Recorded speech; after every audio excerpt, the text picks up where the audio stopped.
அதாவது கிருஷ்ணகிரி மாவட்டம் சூளகிரி அடுத்துள்ள செங்கோட சிங்கனஹள்ளி இந்த கிராமத்தைச் சேர்ந்தவர் ரவிசங்கர், 35 வயது.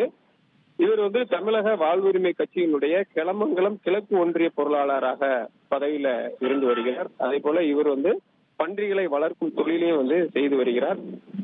இவர் இன்றைக்கு அஞ்சாலம் கிராமத்துல உலகம் சாலையில சென்று கொண்டிருந்த போது அவரை பின்தொடர்ந்து வந்த 2 நபர்கள் அவரை அரிவாளால் ஓட ஓட பயங்கரமாக வெட்டி உள்ளனர். இதுல பாத்தீங்கன்னா அவருக்கு கை, முதுகு, தலை ஆகிய பகுதிகளை தொடர்ச்சியா வெட்டுறதுல அவர் கை மணிக்கட்டு கூட துண்டாகி கீழே விழுந்துள்ளது. அதே போல அலறி துடித்த அவர் இறந்து விட்டார் அப்படின்னு சொல்லி அவங்க இருவரும் தப்பிச்சு போயிடுறாங்க. அதே நேரத்துல அந்த பகுதியில் வந்த பொதுமக்கள் அவரை மீட்டு அருகில் உள்ள அரசு மருத்துவமனைக்கு சிகிச்சைக்காக கொண்டு சென்றுள்ளனர். ஆனால் மருத்துவர்கள் அவரை பரிசோதனை செய்து அவர் ஏற்கனவே இறந்து விட்டார் அப்படின்னு சொல்லி சொல்றாங்க. உடலை மீட்டு சூளகிரி போலீசார் கிருஷ்ணகிரி அரசு மருத்துவக் கல்லூரி மருத்துவமனைக்கு அனுப்பி வைத்து இந்த கொலை சம்பவம் குறித்து தொடர்ச்சியா விசாரணை மேற்கொண்டு வந்தாங்க.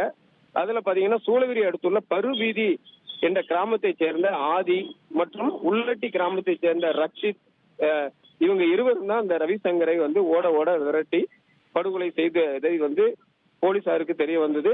இதனை அடுத்து அந்த பகுதியில் சுற்றி திரிந்து தப்பி ஓடிய இருவரையும் சூளகிரி போலீசார் மடக்கி பிடித்து 2 பேரையும் கைது செய்துள்ளதாக கூறப்படுகிறது.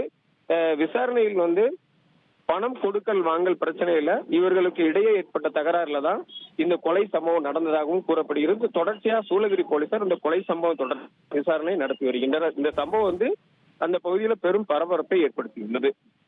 தகவல்களுக்கு நன்றி ஜெயசுராஜ்.